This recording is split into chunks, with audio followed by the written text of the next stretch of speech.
आ जाइए, समझते हैं फिर से, है ना। पर परागण के लाभ हानि क्योंकि पूछे जाएंगे।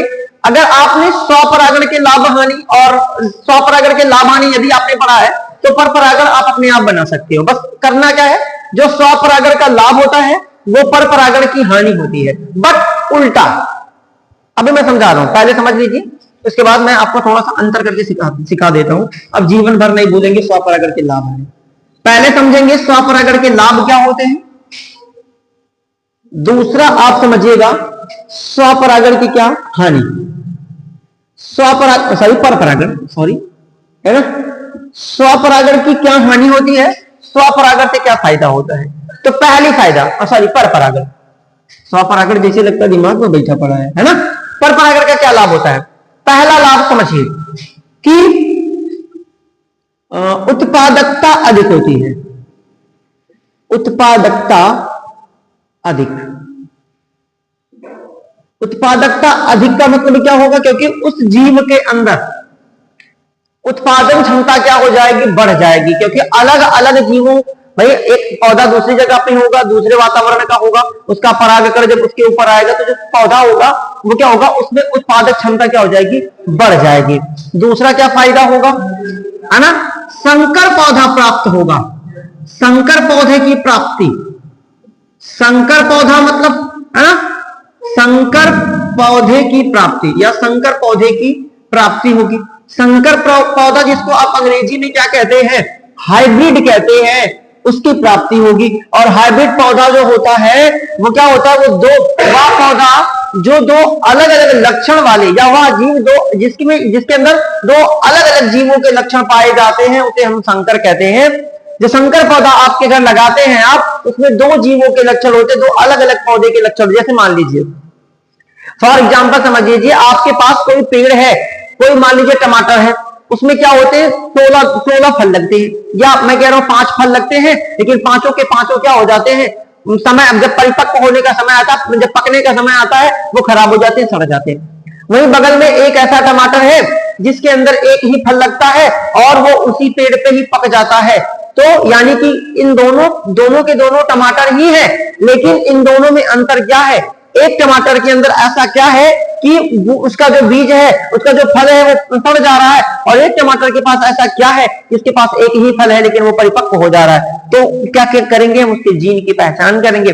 करना हम बायोटेक्नोलॉजी वाले चैप्टर में ये पढ़ेंगे, है ना। कुछ जीन की पहचान करेंगे तो एक टमाटर के अंदर से उस जीन को निकालेंगे जिसमें रोग से लड़ने की क्षमता होती है, और दूसरे वाले टमाटर से उस लक्षण को निकालेंगे जो उत्पादन क्षमता बढ़ाता है।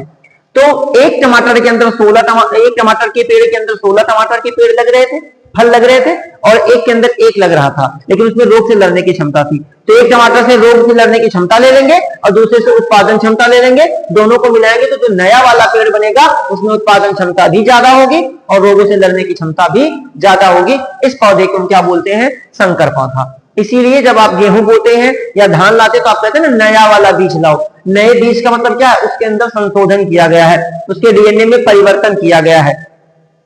पहले जो गेहूं होता था, गेहूं के होने में कितना समय लगता था, 4 महीने।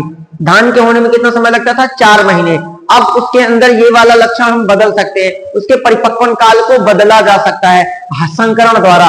उसके नए नए लक्षण, दो लक्षणों को मिला के उसके परिपक्वन काल को या पकने के समय को हम बदल सकते हैं। हम 90 दिन कर सकते हैं, समझ रहे हैं। यानी कि 3 महीने में ही गेहूं को तैयार हो सकता है, 3 महीने के अंदर धान तैयार हो सकता है। कोई फसल जिसका समय ज्यादा, टाइम पीरियड ज्यादा, उसको कम समय में भी हम तैयार कर सकते हैं। कैसे, उसको संकर बना के, उसके डीएनए में परिवर्तन करके। समझे बात को। तो पहला क्या होगा, उत्पादकता बढ़ जाएगी, और दूसरा क्या हो जाएगा, संकर पौधे की प्राप्ति होगी।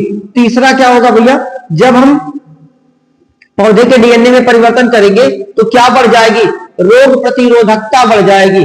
रोग प्रतिरोधकता बढ़ जाएगी, रोगों से लड़ने की क्षमता क्या हो जाएगी, रोग प्रतिरोधकता बढ़ जाएगी।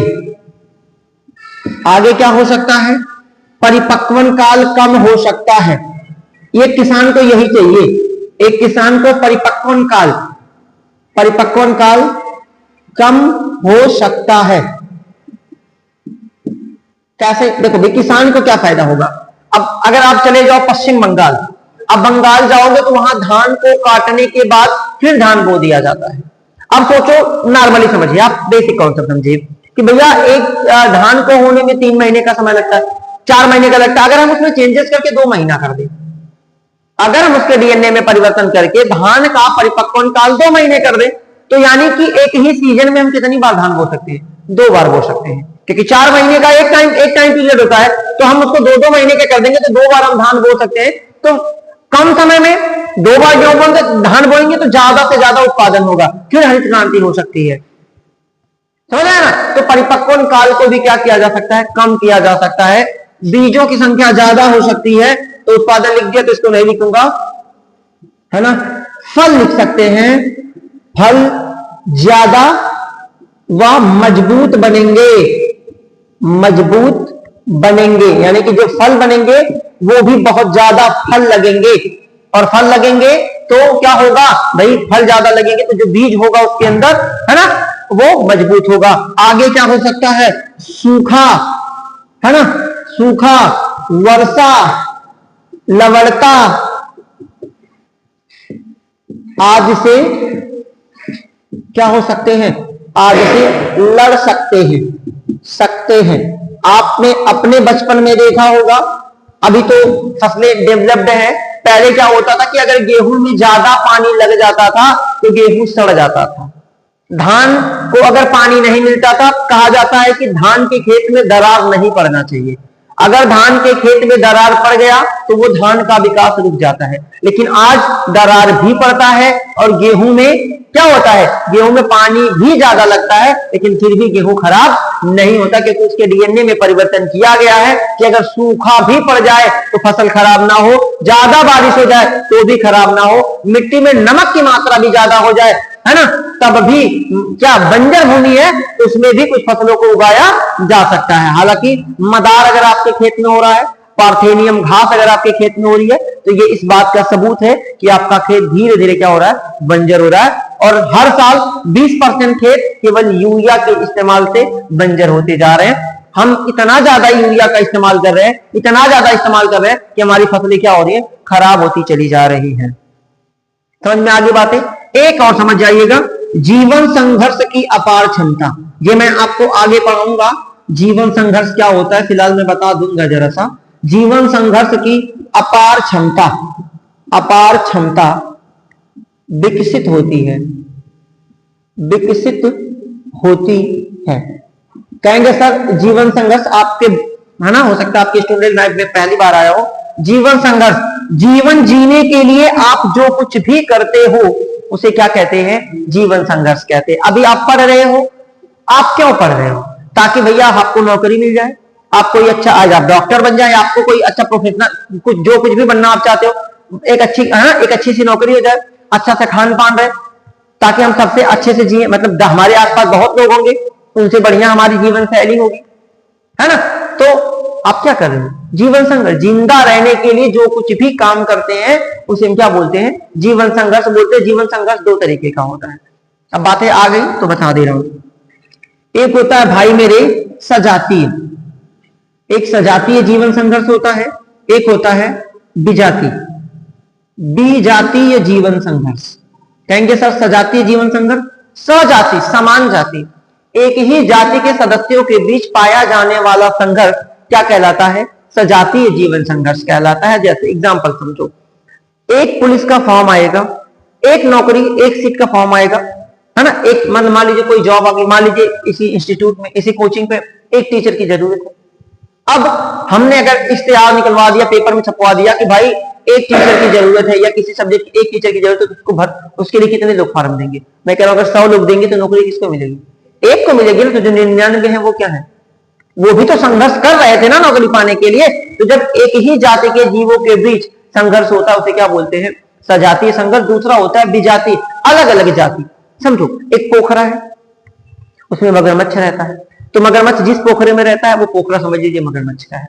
लेकिन अगर उस पोखरे के आसपास शेर रहता है तो शेर, चूंकि शेर जंगल का राजा होता है, तो पूरा पानी पे उसका हक होता है। अब वहीं हिरण रहता है, अब उस पानी को हिरण नहीं पी सकता? बिल्कुल पी सकता है। लेकिन हिरण जब पीने आएगा तो उसको 2 खतरा, एक तो मगरमच्छ से खतरा और दूसरा किससे खतरा है? शेर से। अब शेर की एक अलग जाति है, हिरण की एक अलग जाति है, मगरमच्छ की एक अलग जाति है। तो जब पानी पीने के लिए इस तरीके का संघर्ष होता है अलग अलग जाति के सदस्यों के बीच, जब संघर्ष होता है उसे क्या बोलते हैं? विजातीय जीवन संघर्ष बोलते हैं। आराम से समझिएगा, जीवन जीने के लिए जो कुछ भी क्रियाकलाप हम करते हैं, जो कुछ भी आप सोते हैं, क्यों सोते हैं? ताकि आराम मिले, बॉडी को आराम रहे, बीमार ना हो, जिंदा रहे। तो जिंदा रहने के लिए करो जीवन संघर्ष। गेहूं की कटनी चालू हो जाएगी, क्यों? गेहूं काट रहे हो, काट के ना, काट के दवरी वरी कर ले भैया, सारा काम कर ले, उसके बाद पिसा के खाएंगे ताकि जिंदा रहेंगे। मतलब जो कुछ भी आप करते हो वो सब क्या कहलाता है? जीवन संघर्ष कहलाता है। इसलिए आप देखते हैं ट्रैक्टर के ट्राली के पीछे लिखा होता है संघर्ष ही जीवन है। क्यों लिखा होता है? क्योंकि आपको जीवन भर संघर्ष करना है। बैठेंगे क्यों? बैठे थोड़ा सा आराम कर ले, आराम नहीं करेंगे बीमार हो जाएंगे। तो ये क्या है? जीवन संघर्ष है। जीवन संघर्ष दो तरीके का, सजातीय विजातीय। सजातीय एक जाति के सदस्यों के बीच, विजातीय अलग अलग जाति के सदस्यों के बीच। ये रहा लाभ। हानि समझो, स्वपरागण की हानि क्या होती है ना? सॉरी, परपरागण की हानि क्या होती है? तो हानि क्या होती है भैया? पहली चीज, दूसरे जीवों पर निर्भरता। परपरागण तब ही होगा जब दूसरे जीव परागण करवाएंगे, चाहे वो जल द्वारा हो, चाहे वो जीव द्वारा हो, चाहे वायु द्वारा हो। परपरागण सदैव किसके द्वारा होगा? दूसरे के द्वारा होगा। यानी कि जिन पौधों में परपरागण, जिन पुष्पों में परपरागण होगा, वो दूसरे के ऊपर क्या रहेंगे? निर्भर रहेंगे कि भैया, है ना, मतलब आओ, कोई आए और पॉलिनेशन, परागण करा के जाए। तो पहले के दूसरे जीव पर निर्भरता होती है। दूसरा क्या होता है भाई साहब, है ना? फूल आकर्षक व चटकीले तथा सुगंधित होने चाहिए। सुगंधित होने चाहिए। समझते हैं क्यों होने चाहिए भाई? देखो, मैंने बताया ना कि अगर फूल का स्वार्थ है कि कोई आए, पॉलिनेशन कराए, तो जो जीव जाएगा उसको भी तो कुछ चाहिए ना।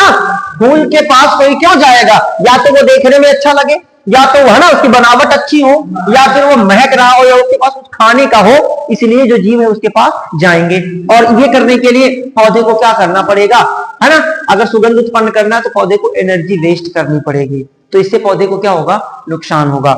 इसके बाद क्या हो सकता है? परागकण कम होंगे कि ज्यादा? तो परागकण ज्यादा होने चाहिए, ज्यादा होने चाहिए। अगर सोचो, मान लो अगर किसी पौधे में वायु परागण, मान लो यहां एक पेड़ है, ये मान लीजिए नर वाला है, यहां आप बगल में मान लीजिए एक पेड़ है, मान लीजिए ये मादा वाला है, ठीक है। अब अगर मान लीजिए वायु परागण हो रहा है, अब यहां से परागकण उड़ के गया, हवाएं मान लीजिए धीरे से, इसको आप नर मान लीजिए, ये पौधा कौन सा है? मादा है। अब अगर यहां से परागकण उड़ के गया, अब मान लो इस पौधे के पास कितने? 3 ही परागकण है, मान लीजिए इसके पास 3 परागकण है, उड़ के 3 गए, हवा तेज हो गई तो परागकण क्रॉस करके आगे चला गया, तो बताइए पॉलिनेशन होगा? नहीं। यानी इस पादप और इस पादप का अस्तित्व क्या हो जाएगा? समाप्त हो जाएगा, ये मर जाएंगे, ये जाति ही विलुप्त हो जाएगी। लेकिन अगर बहुत ज्यादा परागकण होंगे, 100 होंगे, 100 उड़ेंगे, कोई ना कोई एक तो पहुंच ही जाएगा, एक पहुंच जाएगा तो उसकी जाति की निरंतरता बनी रहेगी। तो परागकण ज्यादा होने चाहिए। और क्या नुकसान होता है भाई मेरे? एक ये वाला इंपॉर्टेंट है, इसको इंपॉर्टेंट रखिएगा। शुद्ध जाति की प्राप्ति नहीं होती, शुद्ध जाति की प्राप्ति नहीं होती।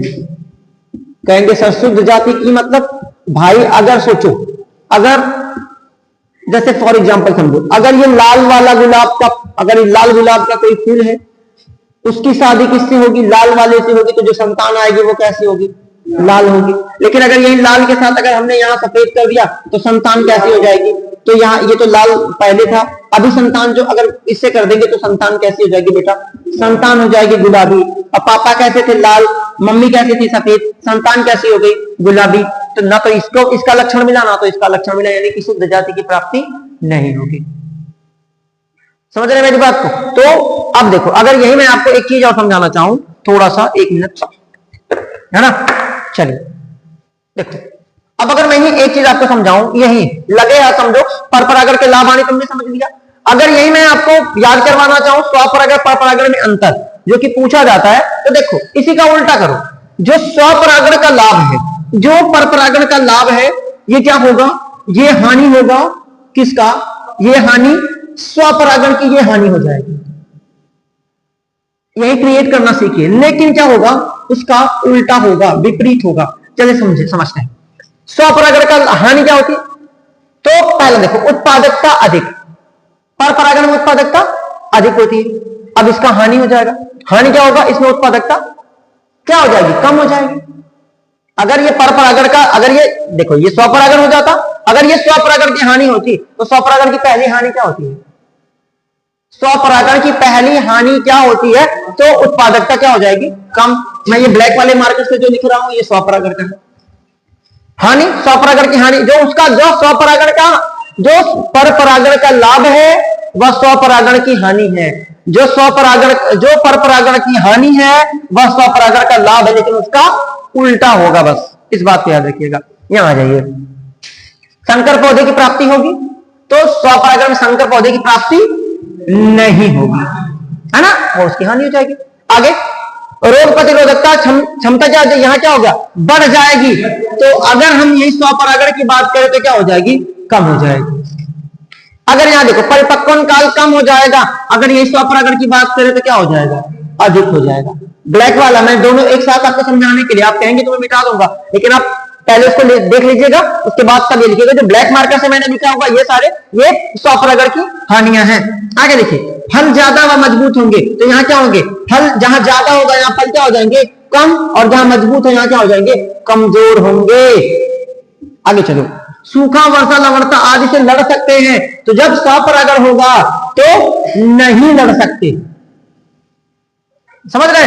आगे, जीवन संघर्ष की अपार क्षमता यहां होती है तो फिर नहीं होती हो जाएगा। समझ रहे? अब चलो, जो पर परागण की क्या है, हानि है, वह स्वपरागण का लाभ होगा, लेकिन उसका उल्टा होगा। कैसे होगा, दूसरे जीवों पर निर्भरता यहां है, यहां निर्भरता यहां होती है। एक मिनट जाएगा, थोड़ा सा दूसरा मार्कर कहां चला गया, है ना। चलिए, यहां दूसरे जीवों पर निर्भरता होती है, लेकिन स्वपरागण में बताइए भैया मेरे, स्वपरागण में नहीं होती।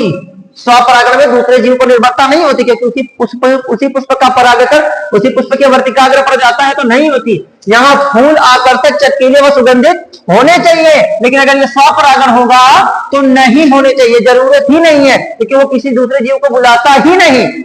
आगे यहाँ देखिए, परागकण ज्यादा होने चाहिए, तो यहाँ परागकण ज्यादा होने चाहिए कि कम, 4 में भी कम चल जाएगा, क्योंकि एक ही तो पहुंचना है वर्तिकाग्र पर, वो अपने से पहुंचा देता है। यहाँ शुद्ध जाति की प्राप्ति नहीं होती, तो स्वपरागण में शुद्ध जाति की प्राप्ति है ना, प्राप्ति होती है, शुद्ध जाति की प्राप्ति होती है। तो देखिए, चाहे आपके पर परागण पूछे चाहे स्वपरागण, बस कॉन्सेप्ट क्या याद रखना, पहले स्वपरागण पर परागण नहीं याद होता है, एक याद कर लो कोई, चाहे आप स्वपरागण याद कर लीजिए चाहे पर परागण याद कर लीजिए। जो स्वपरागण होगा उसका जो लाभ होगा वो पर परागण की क्या होगी, हानि, बस उसका उल्टा। अगर आप पर परागण याद करते हैं तो पर परागण का जो लाभ होगा वो स्वपरागण की हानि होगी, बस उसका उल्टा वाला होगा, और जो पर परागण की हानि होगी वह स्वपरागण का लाभ होगा, लेकिन उसका उल्टा होगा। बहुत आसान है और ये पूछे जाते हैं, इसको फटाफट नोट करिए।